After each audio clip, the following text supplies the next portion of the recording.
మనోరంజని న్యూస్ ప్రతినిత్యం ప్రజలకు. తెలంగాణ ఉత్తర భాగంలో చరిత్ర, సంస్కృతి, కళలతో చిరస్థాయిగా నిలిచిన ఒక గొప్ప జిల్లా. ఈ రోజు మన స్పెషల్ రిపోర్ట్లో నిర్మల్ జిల్లా గొప్ప చరిత్రను తెలుసుకుందాం. నిర్మల్ ప్రాంతం చరిత్ర అనేది వేల సంవత్సరాల నాటి వారసత్వాన్ని కలిగి ఉంది. ఈ ఆలయ గోపురాలు, దేవతాపిత్రాలు ఈ వారసత్వం తరతరాలుగా కొందిస్తుంది. ఈ రాజవంశాల కాలంలో ఆలయాలు, కోటలు, కళలు విస్తరించాయి.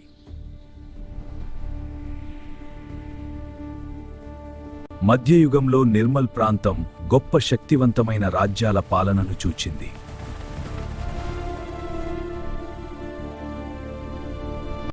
ముఖ్యంగా కాకతీయ సామ్రాజ్యం కాలంలో నిర్మల్ ప్రాంతం అభివృద్ధి చెందింది. ఈ కాలంలో నిర్మల్లో ఇప్పటికీ శాశ్వతంగా నిల్కొన్నాయి. ఇవి కాకతీయుల కళా నైపుణ్యానికి నిదర్శనం. తరువాత ఇది బహమనీ సామ్రాజ్యం ఆధీనంలోకి వెళ్లి అనంతరం కుతుబ్ షాహీ రాజవంశం పాలన కొనసాగింది. మొఘల్ చక్రవర్తి ఔరంగజేబు కాలంలో నిర్మల్ మొఘల్ సామ్రాజ్యంలో భాగమైంది.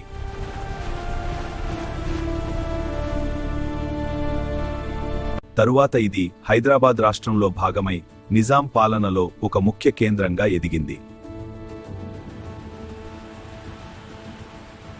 1948లో హైదరాబాద్ రాష్ట్రం భారతదేశంలో విలీనమైన తర్వాత నిర్మల్ ప్రాంతం కూడా భారతదేశంలో భాగమైంది. అప్పటి వరకు ఆదిలాబాద్ జిల్లాలో భాగంగా ఉన్న ఈ ప్రాంతం 2016 అక్టోబర్ 10న తెలంగాణ ప్రభుత్వం పునర్విభజనలో భాగంగా నిర్మల్ జిల్లాగా అవతరించింది. నిర్మల్ జిల్లా పేరు వినగానే గుర్తుకు వచ్చేది నిర్మల్ బొమ్మలు, నిర్మల్ పెయింటింగ్స్. చెక్కతో తయారు చేసే ఈ కళకు దాదాపు 400 సంవత్సరాల చరిత్ర ఉంది. ప్రపంచవ్యాప్తంగా నిర్మల్ కళలు ప్రత్యేక గుర్తింపు పొందాయి.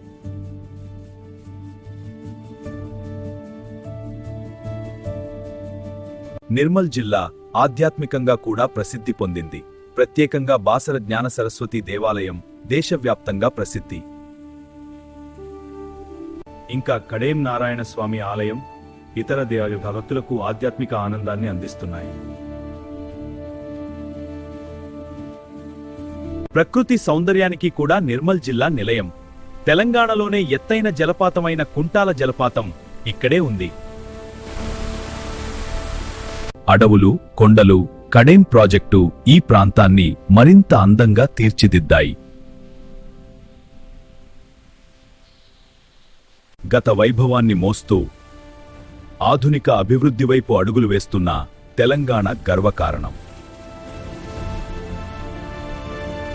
గత వైభవాన్ని మోస్తూ ఆధునిక అభివృద్ధి వైపు అడుగులు వేస్తున్న తెలంగాణ గర్వకారణం.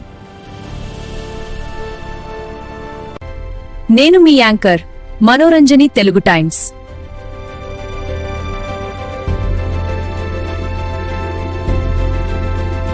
ఇలాంటి భక్తి గానాలు, నిత్య వార్తలు పొందాలంటే మనోరంజని తెలుగు టైమ్స్ ఛానల్ ను సబ్స్క్రైబ్ చేయండి. లైక్, షేర్, కామెంట్ చేసి మీ ఆదరణ తెలియజేయండి.